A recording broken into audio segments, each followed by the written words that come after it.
கன்னியாகுமரியில போய் யாரை பார்க்க போறாங்கன்னு எனக்கு மட்டும் தான் தெரியும். அந்த திருவள்ளுவர் தாத்தாவை பார்க்க போறாங்க.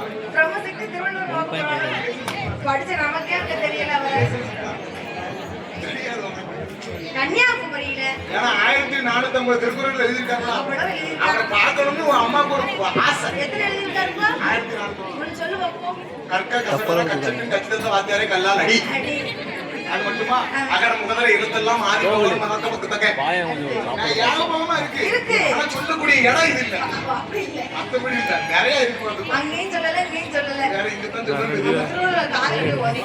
ஆனா மொட்டை மேல சிக்கன நக்கல். அந்த கன்னியாகுமரியில சென்று என் தாயாகப்பட்ட பிரம்மசக்தி. என் தாயாகப்பட்ட பிரம்மசக்தி. கன்னியாகுமரியில யார் இருக்கிறா? யார் இருக்கின்றா? பகவதி அம்மாள். ஓ என்ற பகவதி அம்மே அங்கதான் இருக்கா. அந்த பகவதி அம்மாளை ஆமம்மா தாயான பிரம்மசக்தி தாயான பிரம்மசக்தி கன்னியாகுமரியில பகவதி அம்மாளை அடிவணிந்து சொல்லுங்க.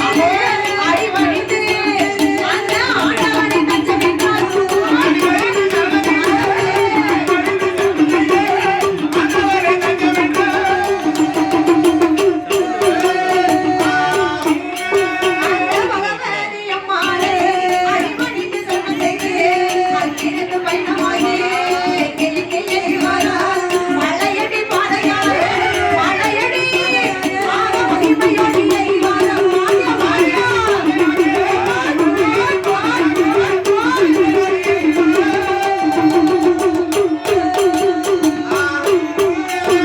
கன்னியாகுமரியில் இருக்கக்கூடிய பகவதி அம்மாளை அந்த பகவதி அம்மாளை